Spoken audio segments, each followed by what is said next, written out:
Joe Biden is having to decide whether or not he's going to run again for the presidency. The thinking inside the White House and his advisors is that he will pull the trigger and he will announce he will run again for president of the United States. And I just want to lay out the dynamics here moving forward for the presidency and for the president, for the Republicans and the Democrats.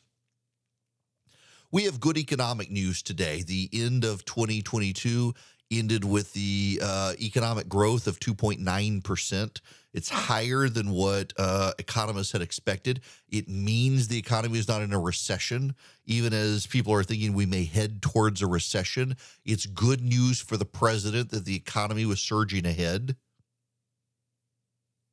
So he's got that good news. But then he has a potentially expanded war in Ukraine with American Abrams tanks. And Russia, if Russia's going to end this, it's probably going to be with Vladimir Putin dead.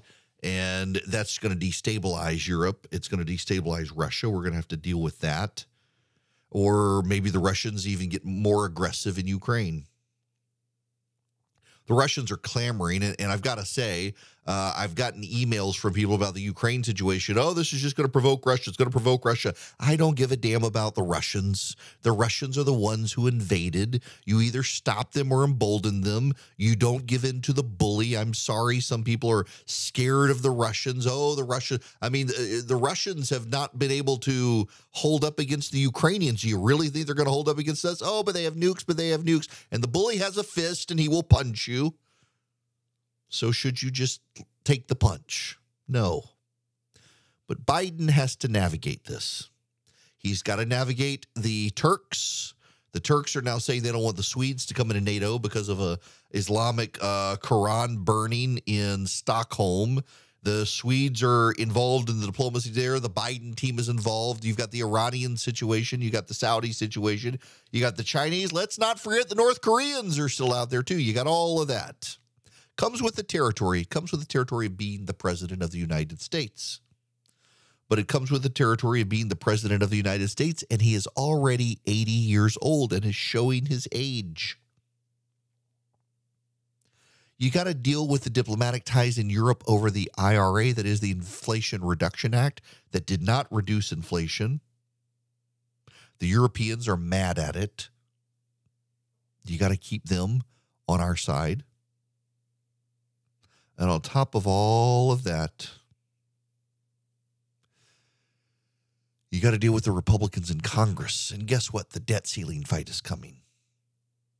So let's talk about the debt ceiling fight. There are two camps in the debt ceiling fight. There is the go on and increase it camp, a clean increase. And there is the cut spending camp that the House Republicans are in. The Senate Republicans, the Senate Democrats, and the House Democrats and Joe Biden just want a clean debt ceiling increase. House Republicans want cuts. What I am being told behind the scenes may actually happen is the Republicans in the House are thinking of a clean increase in the debt ceiling for a short period of time. What is a short period of time? Well, the fiscal year for the United States ends September 30th. October 1st is the new fiscal year. The Republicans have to get their budget plan in place by October 1st. Remember, Kevin McCarthy committed to the conservatives in exchange for their votes, he would prioritize an actual budget that balances. So if the Republicans increase the debt ceiling with a clean increase right now, it buys them time to come up with a plan to make spending cuts and balance the budget to present to the Senate by the end of the fiscal year. So you raise the debt ceiling and you estimate out the increase to go until October. That gives you between January and September to come up with your plan for cuts so that you actually have a negotiable room to negotiate with the president when it comes time to raise the debt ceiling again. That makes sense to me. So here's the problem. The Republicans took the House on January 3rd. Yeah. They won the election in November. They didn't get sworn in until January 3rd. It took them a week to decide on the Speaker. So now we're 2 weeks into Kevin McCarthy being Speaker. You've got all these other issues that have to be done. And do you want to draw focus on the debt ceiling? That's got to be increased probably by June or July. Or do you want to kick the can to September? You're still in this year. That gives you time to prepare your budget. That gives you time to come up with a real game plan for cutting spending. The Biden administration's position is, well, Republicans, if you want to cut spending, what do you want to cut? I don't want to cut anything. So you show me what you want to cut. Whatever they propose to cut, the Biden administration will have a problem with. You know it, and I know it. Everybody knows it. Whatever the Republicans cut, the Democrats will have a problem with it. One of the things the Republicans intend to cut are the 87,000 new IRS agents that the Democrats say aren't true, aren't real, never happened, and by the way, they're a good thing. So you cut the IRS agents. Okay. What else do you cut? That's not a lot. What else do you cut? The Democrats want the Republicans to show them what they're cutting. Biden's got to deal with this too. He's got to deal with this headache. He's got to deal with the finances. He's got to deal with the economy. And a recession is probably coming. There's good news about the economy today. There actually is. It's good news about the economy. But the reality is there's got to be something both to cut, and there's also got to be some recognition of the fact that we do have a slowdown. We do have recession looming. We do have layoffs coming. We do have real problems. Now, one of the other things, by the way, the Republicans want to do with the debt ceiling fight, they would very much like to come up with a border deal for border security. Congressman Chip Roy was on Fox News talking about the border.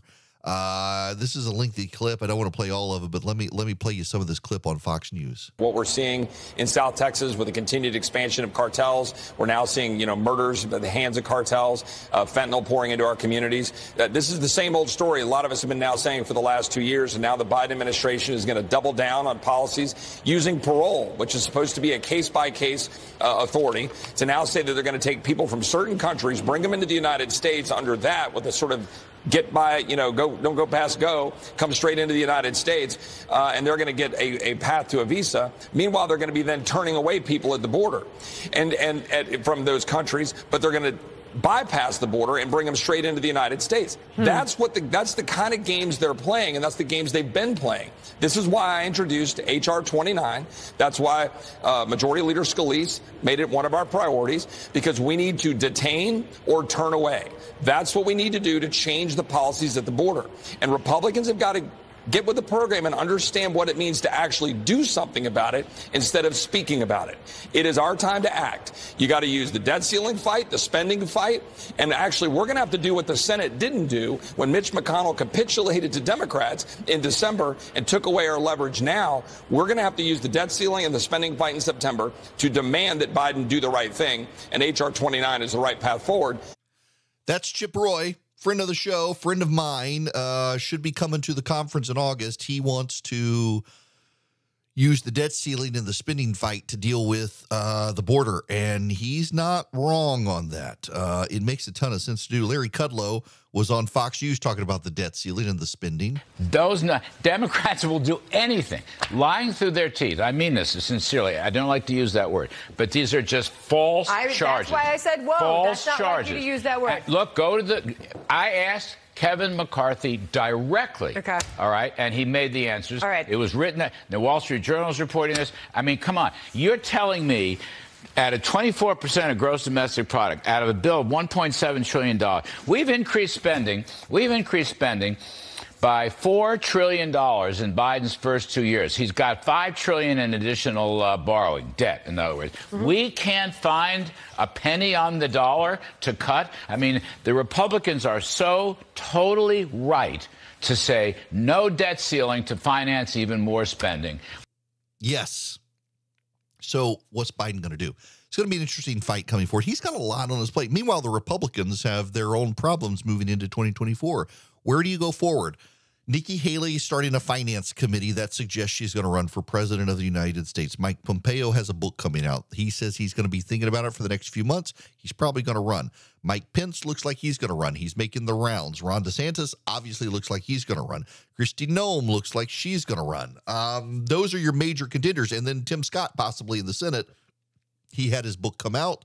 There are a lot of people behind the scenes who would like him to run. He's not sure about doing it, it seems. Maybe he will. You got contenders on the right, plus Donald Trump. So you may have this dynamic, interestingly. Ron DeSantis is a couple years younger than me.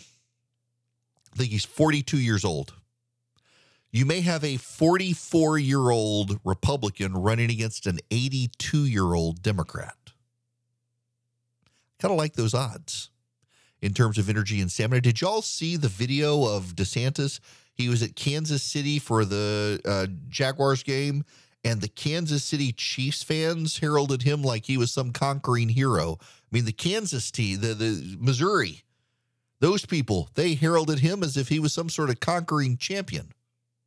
Now, there's polling out that has Donald Trump ahead of Ron DeSantis among Republicans nationwide, but when you look state by state, particularly the early states, it's kind of fascinating. Florida, Georgia, North Carolina, New Hampshire, South Carolina, those states are pretty early in the contest where you start racking up delegates, winner-take-all states. And DeSantis is ahead of Trump at the state level in those states. Iowa, too. Iowa Republicans, DeSantis is doing well. It's state by state. DeSantis seems to be doing better than Trump. Nationally, you got a lot of Republicans who say they like the known and declared candidate Donald Trump against the hypothetical candidate Ron DeSantis, who has not declared he's running for president yet. He's focused on being governor. And of course, the real candidate against the hypothetical candidate does well. But when you get into the states, in New Hampshire, DeSantis beats Trump in the Republican primary. In South Carolina and North Carolina, DeSantis beats Trump.